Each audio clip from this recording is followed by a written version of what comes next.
Shalom. First and foremost, I want to give all of the praises and the glory to the Most High and His Son, Yahweh Bashim Shai Bashim Arakak Wadash, and double honors to the elder apostles of the great millstone that have taught us what we now know through the spirit and power of Yahweh Bashim Shai and Yahweh Bashim Shai Brakatham to the elect overall, whom is 144,000, and as well as even including the rest of the elect, whom is the 1/3. And it's your brother Laban. And I just want to briefly speak on this Mpox thing that they're making out to be a big deal when it really shouldn't be. And I'll discuss that later on. So as this reads, Chris Whitty and ministers discuss UK Mpox preparedness after global emergency declared, which is coming from the World Health Organization. Forgot the guy's full name, but his name is something Tetris. And he gave it as such, and he spoke as such that the world has to be aware of this virus, that it's a global emergency or something to that equivalent. After the words of this guy by the name of Tetris, I forgot the guy's full name, but that's what he brought about at the World Health Organization speech that he gave. So as this reads, Professor Chris Whitty, the UK's chief medical officer, joined government ministers in assessing the UK's readiness for any potential outbreak of a new variant of Mpox. Now, I just did a video about maybe 2 days ago now, speaking about where this originally comes from. And what I'll do is I'm not going to talk about that too much. What I'm going to do is I'm going to show you the video right there on post-production, and you can go check that out. And I explain in the best way that I can, because it's a sensitive topic, and showing you why people catch this particular variant that the government is now announcing as a threat on a global scale. So let's read into this furthermore. There's been more than 17,000 Mpox cases and 571 deaths in Africa this year following the emergence of a new clade 1B variant, first spotted in the DR of Congo. Now, first and foremost, they say that they first discovered this disease in 1958. And then you had someone that, got affected by it in 1970. And then by the year 2022, they brought this out, but then they didn't go forward with the narrative concerning the Mpox because it didn't really gain that much popularity. So they dropped it. So now they're bringing this back again as an issue. Right? And I think if I could remember when I read, they said at the time 14,000 people had this virus. Excuse me.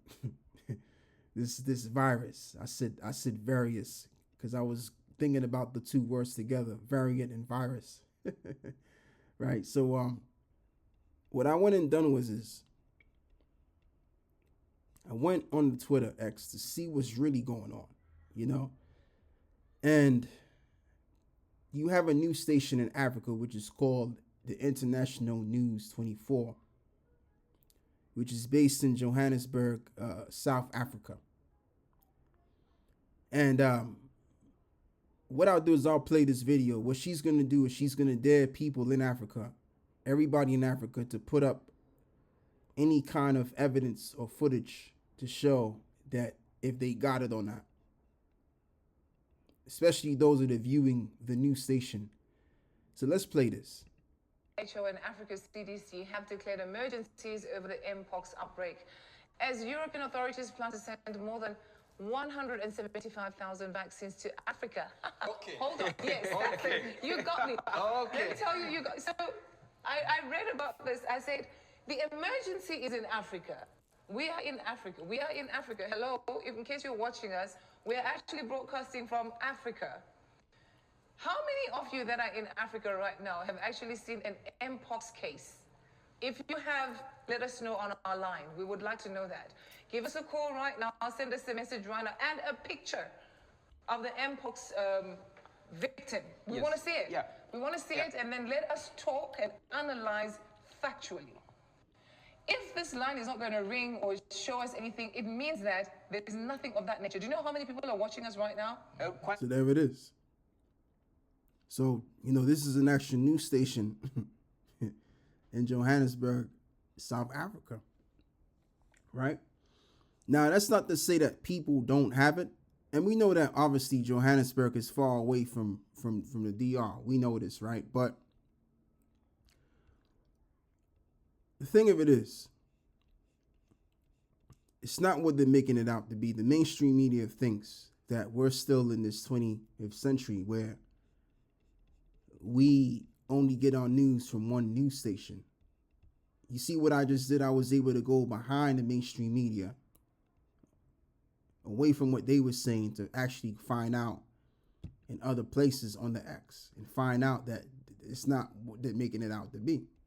And I'm pretty sure, and there's another video too as well. Mpox is coming up. There are more cases. There's another video over here where she explains that it's as it says over here, right? That is, again, it's not what they say it is. And also, as well as, I'm going to even go as far as saying this, I'm pretty sure that there's a West African news station somewhere that's letting it be known from this side of the spectrum, how they view this variant. If it is so, as such as they say in the mainstream media, all right. And this is the thing with the mainstream media. They think that we're just going to get their news and that's it, and we're going to take their word for it. No. People are much more sophisticated than that now. we got all of these various avenues we can go to for real news. I can go on any other avenue, any other news avenue, and watch real news. All right? Like, I don't have to just go watch YouTube. I can watch another YouTube-like social outlet. And whoever's reporting on the real news, I could just watch it from them. Okay?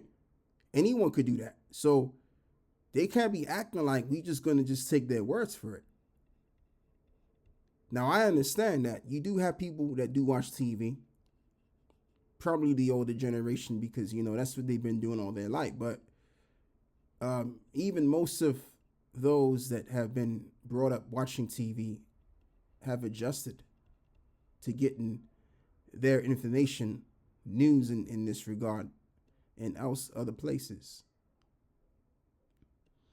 So now, let me read this. This is Psalms 37 in verse 12. The wicked plotteth against the just and gnasheth upon them with his teeth. And that's just the thing. The wicked, who indeed is the so-called white man, beginning with the international bankers, they have a plan against our people. Our people, we represent another world, even though the majority of us go along with the world, but we represent another world, and we're cut from a different cloth. They know who we are. They know that we're the Israelites. They know that we're going to enslave them soon. And they know that there's a better situation for us. Okay? And so what they want to do is they want to prevent all of that. And if possible, they would like to take us out. But first, they want to do this spiritually, by pushing us towards a world order, which will entail us getting an implant, by forcing us against our will to one day having to take that mark. And I say force in a way of using psychology, not by them kicking down your door and rushing you and injecting an implant in you. That's not how they gonna do that. They're gonna get you psychologically, coerce you to take it, just like they coerce many people at the time, and those that believed in this thing to go take the you know what. Okay. And if they can physically take us out, they're going to be willing to do that too. As it is written in the book of Revelation 12 and 12, that the devil shall come down having great wrath, because he knoweth that he have but a short time. But you see, the just here, which are indeed the Israelites, and in that nation you have the elect. No evil is going to come upon them because they're going to dance to the tune of the Most High. All right, and gnasheth upon him with his teeth. And as it reads, the Lord shall laugh at him, for he seeth that his day is coming. So when this devil is getting ready to move on us, especially as it is mentioned in the book of Revelations 12 and 12, guess what? That's when the Lord is going to make his move afterwards. That's why it reads, rejoice ye heavens, and ye that dwell in them. For the devil is come down having great wrath. Why? Because the devil is going to get the same energy that he dished out towards his people, and much more and greater.